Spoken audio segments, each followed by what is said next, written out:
Hope you're feeling relaxed because this first story will make you raise an eyebrow. Washington thought cutting Huawei off from American tech would be a clean kill. But instead of bleeding out, Huawei built an entirely new battlefield. And today, we're the ones trapped inside it. Because what began as a tactical strike is now exposing a weakness inside the West no one dares admit.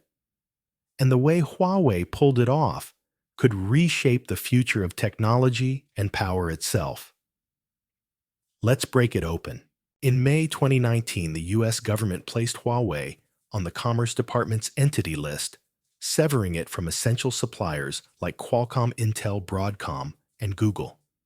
Secretary of Commerce Wilbur Ross described it as delivering a death blow to China's tech ambitions.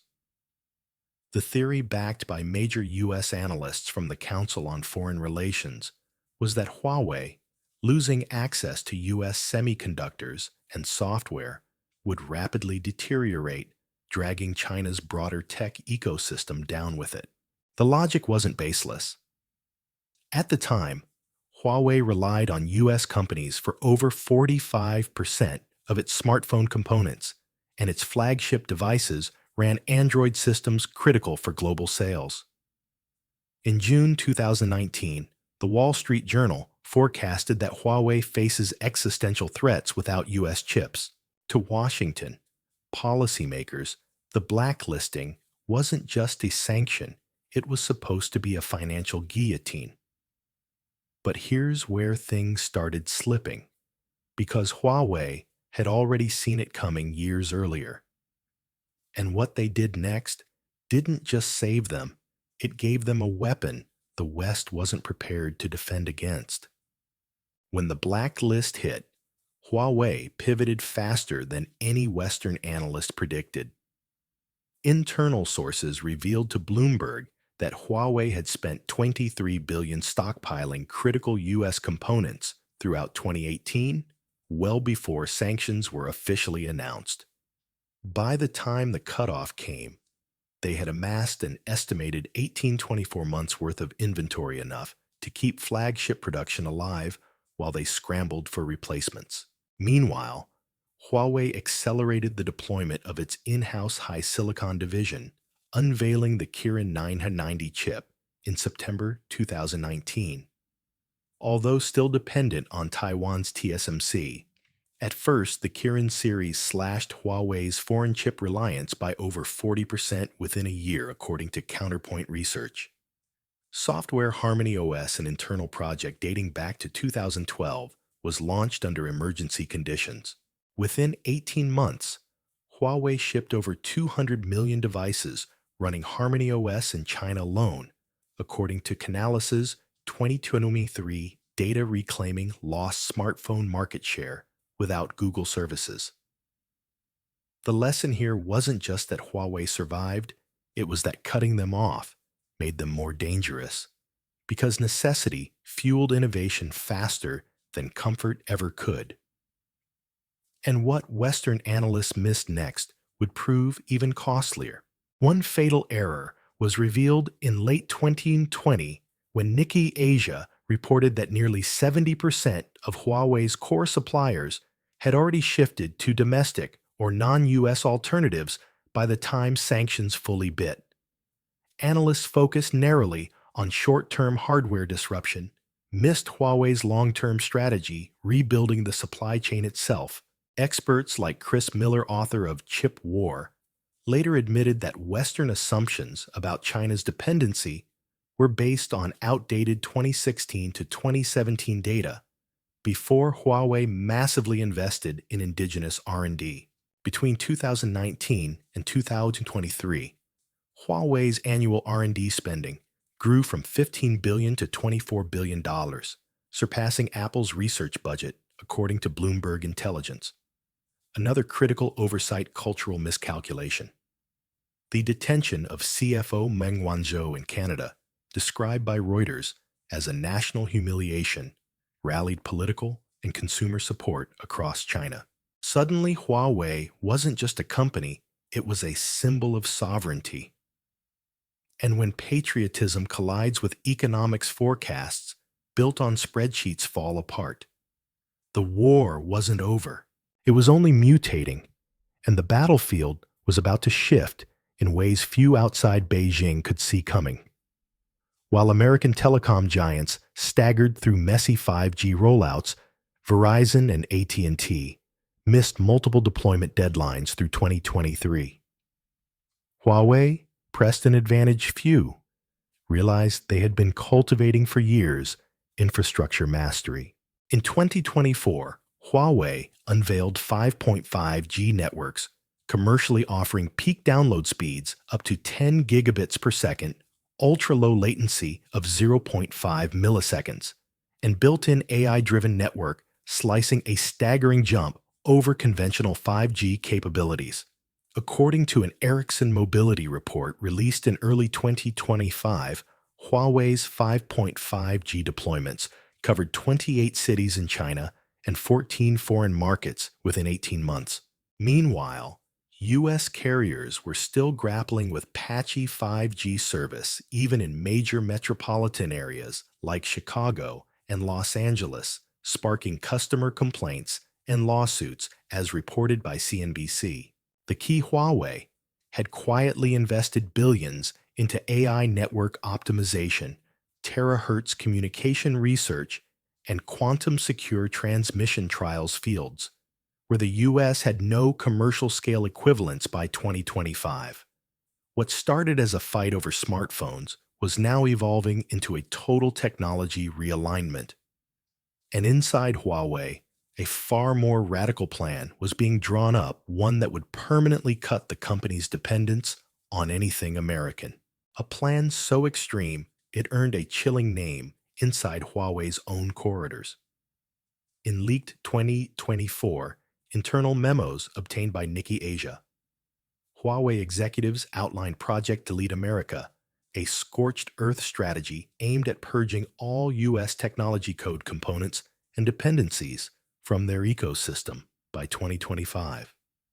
At first, it sounded like corporate bravado, but the numbers told another story. By late 2024, Huawei announced its ERP system, Meta ERP, completely free of Oracle Microsoft and SAP software dependencies, handling 100% of its internal global operations according to SCMP. By early 2025, Harmony OS devices captured 23% of China's smartphone market, displacing Android's dominance, while Ascend AI chips built on Huawei's homegrown Kunpeng architecture began replacing NVIDIA's GPUs in Chinese data centers. It wasn't just a boycott. It was a civilizational firewall. And Beijing noticed. Under the Made in China 2025 initiative, Huawei's self-reliance model became the blueprint accelerating domestic chip fabrication efforts at SMIC, pushing new semiconductor alliances with BRICS nations and fueling government-backed innovation funds totaling $1.3 trillion across strategic sectors, as reported by Bloomberg in March 2025. Huawei's transformation wasn't just survival. It was a template for China's endgame: decouple first and dominate second. But what Huawei is quietly building next could shatter even these victories, and it's already starting to leak beyond China's borders. When Huawei unveiled the Mate 60 Pro in August 2024, powered by its own 7nm Kirin 9000 chip fabricated at China's SMIC, analysts at Counterpoint Research noted something alarming. Huawei clawed back 17% of China's premium smartphone market in just 5 months, displacing Apple's dominance. Qualcomm, once the titan supplying 65% of China's high-end smartphone chips, saw its Chinese revenues collapse by 55% year over year by Q1 2025, according to its SEC filings. But this wasn't just a Chinese story. Global markets felt the tremors. Southeast Asia's smartphone sales by Chinese brands surged 26% during the same period, fueled by Huawei's resurgence, while Qualcomm's broader international licensing revenue dipped 11% per Bloomberg. And beneath these numbers was a deeper problem. Huawei's comeback wasn't powered by U.S. tech. It was powered by Chinese independence. If American firms thought Huawei would quietly fade after sanctions, the numbers showed the opposite. And Qualcomm's nightmare, it wasn't isolated. A much larger trap was already snapping shut across the entire U.S. tech supply chain. In early 2025, President Trump authorized a sweeping 145% tariff on Chinese tech imports, aiming to crush Huawei, Xiaomi, and Lenovo with sheer price pressure. But by February 2025, the backlash was ferocious. U.S. laptop prices spiked 28% overnight, and Gartner reported that domestic PC shipments fell by 19% in Q1 alone, the worst contraction since 2013. Meanwhile, small electronics retailers sounded the alarm. The National Retail Federation warned in February 2025 that the tariffs could cost the U.S. economy up to 192,000 jobs within 2 years if exemptions weren't granted. Faced with mounting pressure from American businesses and voters, the White House quietly carved out exemptions for critical imports, including laptops, smartphones, and semiconductor components. By March 2025, a pivot Reuters described as a tactical retreat under economic duress. The irony: the tariffs meant to break Chinese tech dominance wound up entrenching it deeper into U.S. consumer markets. And the dependence was becoming systemic at precisely the moment Washington could least afford it. Today, despite the tech war, the data is brutal. According to S&P Global Market Intelligence, 31% of laptops sold in the U.S. in early 2025 contained Chinese processors, displays, or key components, up from just 18% in 2021. The Semiconductor Industry Association reported in March 2025 that while the U.S. spent over $52 billion on CHIPS Act subsidies, 58% of America's low-end fabrication equipment still depends on Chinese vendors like Nora and Amic. And the consumer side tells an even starker story. Best Buy's internal inventory memos leaked to Business Insider showed that over 40% of entry-level laptops and smartphones sold in the U.S. now featured Chinese-designed motherboards, chipsets, or screens. Cutting China off wasn't just failing, it was creating deeper entanglements. The Wall Street Journal editorialized in April 2025. The U.S. tech sector is now more intertwined with Chinese manufacturing than it was before the sanctions began. What was once framed as strategic leverage is morphing into strategic vulnerability. And as the gap widens, it raises an even harder question Washington doesn't want to answer. By 2025, the outcome was undeniable. Rather than collapsing, Huawei reemerged as a Chinese resilience and America's inability to predict, let alone prevent, rapid adaptation. Data from Bloomberg shows Huawei's overall revenue jumped by 14.2% year-over-year in Q1 2025, with smartphone shipments up by 64% inside China, and by 22% internationally, driven by Middle Eastern and Southeast Asian markets eager to adopt non-U.S. alternatives. Meanwhile, American firms caught between sanctions, compliance, and market survival faced an ugly bind. Qualcomm, Intel, and Micron all warned shareholders of long-term strategic risk in China, per their latest SEC filings. At a structural level, China's National Tech Self-Sufficiency Index tracking domestic component use in critical sectors rose to 78% by early 2025, up from 46% 5 years earlier, according to Kaishan Global. The gamble to cripple China's tech sector didn't slow it, it forced it into hyperdrive. And now, as Huawei exports its playbook across China's AI, quantum, and fintech sectors, the real cost of miscalculation is starting to hit home.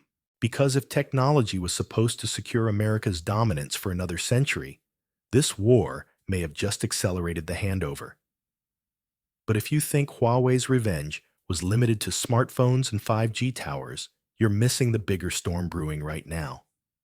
Because China isn't just aiming to replace Silicon Valley, it's quietly building a parallel global financial system. And soon, even the US dollar could find itself fighting for survival. Stick around, because what's coming next makes the Huawei comeback look like the opening move. We're glad you're enjoying this video. Please like and subscribe. Check out another video that is now on your screen.